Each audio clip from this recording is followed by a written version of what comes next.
Light house পাহারা দিতে আপনাকে বছরে প্রায় 15 কোটি টাকা দেয়া হবে। চাকরিটা পেতে খুব ইচ্ছা করছে?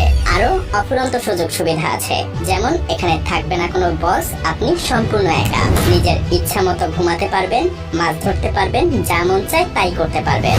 আপনার কাজ থাকবে শুধুমাত্র দেখা যে এই লাইট হাউসের বাতিটা ঠিকঠাক ভাবে জ্বলছে কিনা, কখনো বন্ধ হয়ে গেলে আবার অন করে দিবেন, ব্যাস এতটুকু।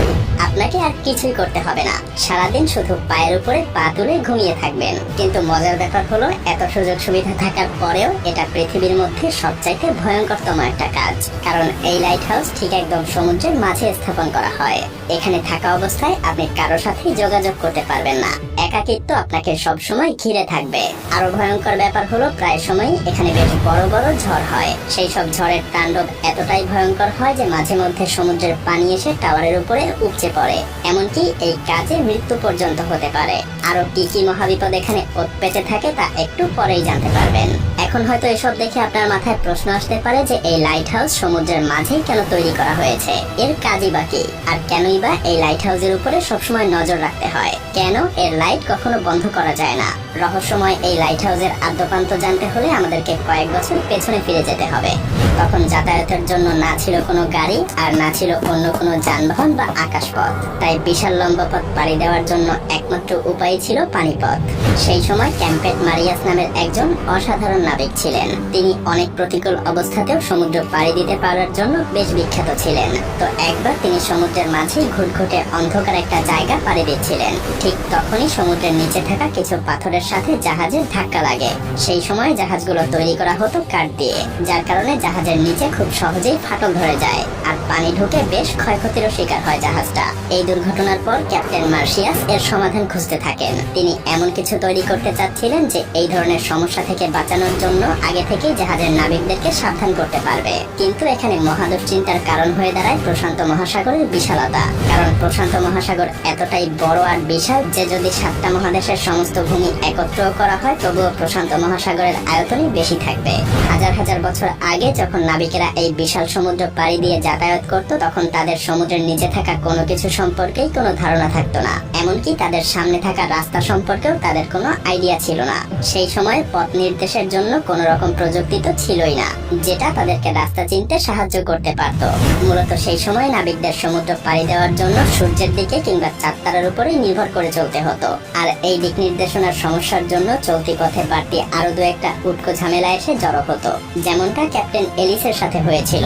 একবার ক্যাপ্টেন এলিস তার নাবিকদের সাথে প্রশান্ত মহাসাগর পাড়ি দিচ্ছিলেন। তো একদিন রাতে হঠাৎ করে ঝড় শুরু হয়, পুরো আকাশ ঢেকে যায় কালো মেঘে। আকাশের সব তারাও মেঘের নিচে ঢাকা পড়ে যায়, যার কারণে প্রচন্ড ঝড়ের মধ্যে তারা রাস্তা হারিয়ে ফেলে। যখন সকাল হয় তারা দেখতে পায় বিশাল সমুদ্রের মাঝে তারা হারিয়ে গেছে। তাদের কাছে তখন খাওয়ার জন্য কিছুই ছিল না, না ছিল পানি, না ছিল কোনো খাবার। ক্ষুধা আর তৃষ্ণায় নাবিকদের অবস্থা বেশ খারাপ হয়ে যায়। তারা সমুদ্রের বিশাল পানির মধ্যে থেকেও পানির অভাবে তৃষ্ণায় কাতর হয়ে গিয়েছিল, এমনকি অনেক নাবিক মারাও গিয়েছিল। এরপর অনেক কষ্টে ক্যাপ্টেন তীরের দেখা পায়। এরপরেই মূলত লাইট হাউস তৈরির যাত্রা শুরু হয়। মিশরের ভূমধ্যসাগরের পাশেই ছিল আলেকজান্দ্রিয়া। সেই সময় সেখানকার শাসক ছিলেন টলেমি দ্য সেকেন্ড ফিলাডেলফিয়া। কিন্তু এই রাজ্যের জন্য সেই সময় সবচাইতে বড় সমস্যা ছিল তাদের অবস্থান বা লোকেশন। আপনি যদি এই ছবিটা একটু ভালো করে লক্ষ্য করেন তাহলেই বুঝতে পারবেন এই শহরের মধ্যে প্রবেশের জন্য এই জায়গাটা দিয়েই যাতায়াত করতে হতো। আর এই জায়গাটার আশেপাশে অনেক বড় বড় পাথর ছিল, যার ফলে এই শহরে বাণিজ্য করতে আসা জাহাজগুলো যখন এই রাস্তা দিয়ে পার হতো, তখন খুব সহজেই পাথরগুলোর সাথে জাহাজগুলোর ধাক্কা লাগতো। আর এর ফলে কখনো কখনো এসব জাহাজগুলো ডুবে যেত কিংবা বড় ধরনের কোনো ক্ষয়ক্ষতির সম্মুখীন হতো। তাই দিন দিন এই রাজ্যে বাণিজ্যিক জাহাজ কমে যাওয়ার কারণে অর্থনৈতিক দিক দিয়ে বেশ পিছিয়ে পড়তে থাকে। টলেমি তখন তার রাজ্যকে রক্ষা করার জন্য সেই সময়ের সবচাইতে বিখ্যাত আর্কিটেক্ট সস্টাসাস অফ সিনিডাসের কাছে ছুটে যান। তার কাছে এই সমস্যা থেকে মুক্তির জন্য প্রার্থনা করেন। দুইজন মিলে তখন একটা আইডিয়া বের করেন। পানির উপরে তারা এমন এক দুর্গ গড়ে তুলবেন যার উপরে থাকা আলোক রশ্মি সমুদ্রে থাকা জাহাজগুলোকে গাইড করবে। সেই সাথে এটা পানির নিচে থাকা পাথরের ব্যাপারেও আগে থেকেই সাবধান করতে থাকবে। সেই পরিকল্পনা অনুযায়ী সস্টাসাস কাজ শুরু করে দেয়। কিন্তু তখনও তিনি ভাবতে পারেননি যে তিনি যা করতে চলেছেন সেটা একসময় পুরো পৃথিবীতে অন্যতম একটা সৃষ্টি হয়ে উঠবে, যা পুরো পৃথিবীতে আলেকজান্দ্রিয়ার বাতিঘর নামে পরিচিত হয়ে উঠবে। আলেকজান্দ্রিয়ার সেই বাতিঘরের উচ্চতা ছিল 384 ফুট। এটা পুরোটাই বানানো হয়েছিল সাদা মার্বেল পাথর দিয়ে। এই লাইট হাউসের মাথার উপরে সেই সময় প্রতিনিয়ত আগুন জ্বলতে থাকতো, যার জন্য সব সময় এখানে তেল আর কাঠের যোগান দিতে হতো। এমনকি এই বাতিঘরকে পরবর্তীতে পৃথিবীর 7ম আশ্চর্যের একটা হিসেবেও স্বীকৃতি দেয়া হয়। শুধুমাত্র এই উচ্চতার জন্যই এটা বিখ্যাত ছিল না, সেই সাথে ছিল এর অসাধারণ ডিজাইন। মূলত সস্টাসাস সেই সময় আলোর রশ্মি বা তীব্রতা ছড়িয়ে দেওয়ার জন্য আয়না আর লেন্স দিয়ে একটা ডিজাইন তৈরি করে, যাতে করে এই বাতিঘরের আলো অনেক দূরে থাকা জাহাজের নাবিকদের পথ দেখাতে পারে। তো সেই সময়টাতে যখন এই বাতিঘর বা লাইট হাউসের নির্মাণের খবর ছড়িয়ে পড়ে, তখন নাবিকেরা যেন স্বস্তির নিঃশ্বাস ফেলে, কারণ এখন আর আলেকজান্দ্রিয়ায় আসার পথে তাদের আর পথ ভুল হবে না, পাথরের আঘাতে জাহাজও ভেঙে যাবে না। এভাবেই বাতিঘরের আইডিয়াটা পুরো পৃথিবী জুড়ে ছড়িয়ে পড়তে থাকে। যদিও প্রথমে এই বাতিঘরের ব্যবহার সমুদ্রের মাঝে শুধুমাত্র জাহাজ সাবধানে চলাচলের জন্যই তৈরি করা হতো, কিন্তু সময়ের সাথে সাথে বাণিজ্যিক জাহাজের সংখ্যা যখন বাড়তে থাকলো, তখন সমুদ্রের যেসব জায়গায় পাথরের উচ্চতা সমুদ্রের পানির উচ্চতার কাছাকাছি কিংবা যেখানে অনেক বেশি পাথর থাকে যেগুলোর সাথে খুব সহজেই জাহাজের ধাক্কা লাগতে পারে, সেসব জায়গাগুলোতেও তখন বাতিঘর বা লাইট হাউস তৈরি হওয়া শুরু হয়। যদিও প্রথম দিকে লাইট হাউসে সবসময় আগুন জ্বালানো হতো, কিন্তু এটা ঠিক ততটাও ভালো আইডিয়া ছিল না, কারণ এর জন্য সবসময় কয়লা বা জ্বালানি কাঠের যোগান রাখতে হতো।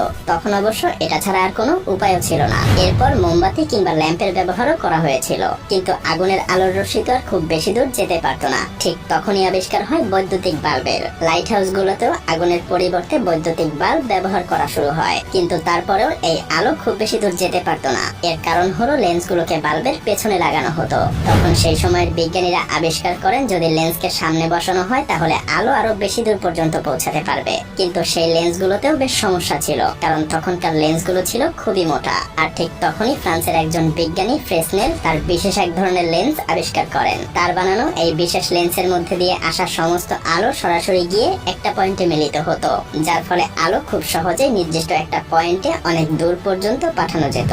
বর্তমান সময়ে প্রায় সব লাইট হাউসে ফ্রেসনেলের সেই লেন্স ব্যবহার করা হয়। লেন্সের এই আবিষ্কার লাইট হাউসকে এক নতুন রূপ দিয়েছিল, যে কারণে এখনো সমুদ্রের বুকে জাহাজগুলো নিরাপদে যাতায়াত করতে পারে। কি লাইট হাউসের ভয়ঙ্কর এই দিকগুলো জানার পরে আপনার বুকের ধুকধুকানি আরো বেড়ে গিয়েছে? হ্যাঁ, আর এজন্যই কোনো স্বাভাবিক মানুষকে এত পারিশ্রমিক দেওয়ার পরেও নির্জন এই লাইট হাউসে থাকতে চায় না, কারণ কেউ কখনোই নিজেকে এই ভয়ঙ্কর এবং নির্জনতার মাঝে হারাতে চায় না।